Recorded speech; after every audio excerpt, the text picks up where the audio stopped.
Everyone welcome back to my channel. মই নামিকা। মই এটা নতুন ব্লগলৈ আপোনালোক সকলোকে স্বাগতম জনাইছোঁ। আৰু আজি হৈছে 13 তাৰিখ। কাইলৈ গৰু বিহু। আপোনালোকৰ লগত শ্বেয়াৰ কৰিম কি কৰোঁ, আজিনো কি কৰোঁ তাকে ভাবিলোঁ ভিডিঅ' এটা ষ্টাৰ্ট কৰি দিওঁ। আৰু বহুত দিন ধৰি ভিডিঅ' দিয়াই নাই আপোনালোকৰ মাজলৈ। কালি পৰহি এটা ছুটি ভিডিঅ' দিছিলোঁ আপোনালোকক। তাৰপৰা এতিয়াৰ পৰা ৰেগুলাৰ ভিডিঅ' দিবলৈ ষ্টাৰ্ট কৰিম। ৰেগুলাৰ মানে কি হয়, যিমানটো পাৰোঁ যেনেকৈ পাৰোঁ দিবলৈ চেষ্টা কৰিম। এনেকৈ কণ্টিনিউ ভিডিঅ' দি থাকিলেহে দিবলৈ মন গৈ থাকে। মাজতে বহি দিলে অলপ মন চনবোৰ বেয়া লাগি যায়। সেইবাবে ভাবিলোঁ ভিডিঅ' এটাকে ষ্টাৰ্ট কৰি দিওঁ, আপোনালোককো দেখাওঁ। তেন্তে মোৰ ভিডিঅ'টো আগলৈ চাই থাকিব আৰু শেষত চাই জনাবলৈ নাপাহৰিব মোৰ ভিডিঅ'টো চাই কেনে পালে। তেন্তে আহক আজি মই ভিডিঅ'টো আৰম্ভ কৰোঁ। আৰু এতিয়া মই তিল পিঠা বনাবলৈ লৈছোঁ। ভালদৰে নাজানো বাৰু বনাব, এনেই বনাবলৈ ট্ৰাইহে কৰিম। ঘৰত থাকোঁতে বৰমাই এদিন শিকাইছিলে। বৰমাহঁতক দেখি শিকোৱা। বৰমাই এনেকৈ দেখাই দিছিলে এনেকৈ বনাবি বুলি। সেই তেনেকৈয়ে অলপ বনাওঁ আৰু তাকে আপোনালোকক দেখাইছোঁ।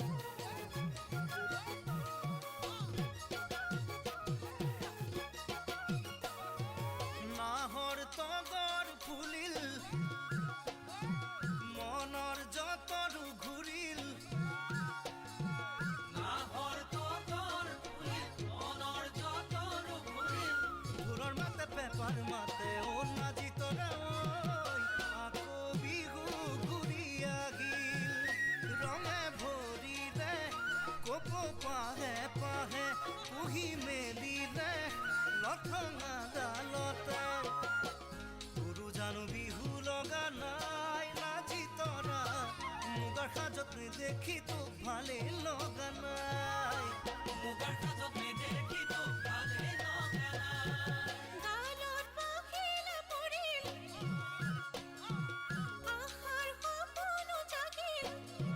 আজি বতৰ বহুত ডাৱৰীয়া। বিহু বতৰ গেলিপনি ঠিক নাই। বতৰটো একো শুনিয়ে পোৱা নাই চাগে আপোনালোকে। আৰু মই এতিয়া লৈছোঁ লচকল বনাবলৈ, নাৰিকল খাবলৈ লৈছোঁ। বতৰটো বহুত বৰষুণ দিছে, সেইবাবে হয়তো আপোনালোকে মোৰ মাতটো শুনিয়ে পোৱা নাই। তেন্তে আপোনালোকৰ অলপ দেখাম কি বনাওঁ, চাই থাকিম। এতিয়া বৰষুণৰ বতৰ।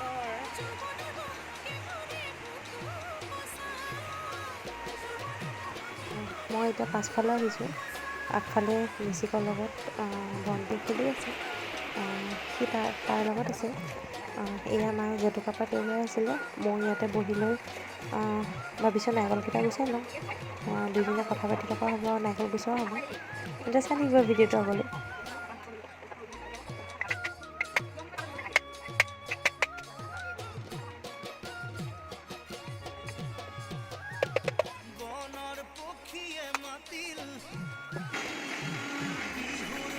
আৰু নাৰিকলকেইটা গুচোৱা হৈ গ'ল। এতিয়া হৈছে মিক্সিত পিহি লওঁ, তেতিয়াহে নাৰিকল লাড়ু বনাব পাৰিম। চাই থাকিব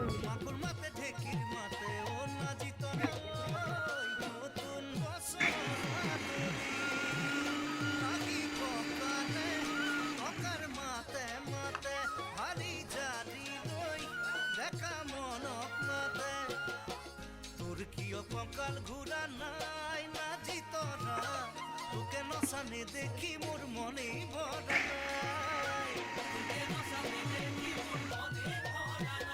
আৰু নাৰিকলৰ লগত মই চেনিখিনি ভালদৰে মিহলাই ল'লোঁ। কুকাৰটো পাতি অলপ গৰম হ'বলৈ দি এতিয়া নাৰিকলখিনি দি দিছোঁ। আৰু এয়া আমাৰ নাৰিকলখিনি অলপ সময় ভজাৰ পিছত ৰেডি হৈ গ'ল। ৰেচিপিটো যদি ভাল হয় তেতিয়াহে আপোনালোকৰ লগত শ্বেয়াৰ কৰিম। বেয়া হ'লেনো কি শ্বেয়াৰ কৰিম। যদি টান হয়, পাৰফেক্ট হয় তেতিয়াহে শ্বেয়াৰ কৰিম। কাৰণ মই ইমান এটা ভালদৰে বনাব নাজানো বাৰু। তথাপিও আজিলৈকে বনাইছোঁ বাৰু, কেইবাবাৰো বনাইছোঁ। তথাপিও ইমানো মানে পাকৈত নহয় আৰু। সেইবাবে যদি টান হয়, মিঠাটো হ'বই বাৰু কাৰণ চেনি বহুত দিছোঁ। যদি টান হয় আৰু খাবলৈ অলপ টেষ্টি হয় তেতিয়া আপোনালোকৰ লগত শ্বেয়াৰ কৰিম ৰেচিপিটো। আমাৰ নাৰিকল লাড়ু ৰেডি হৈ গ'ল। আৰু এতিয়া ৰাতি শুবই হ'ল। পাপাই জেতুকা বান্ধি দি আছে। তাৰে অলপ ভিডিঅ' কৰি ৰাখিলোঁ আপোনালোকক দেখাবলৈ। Bye bye.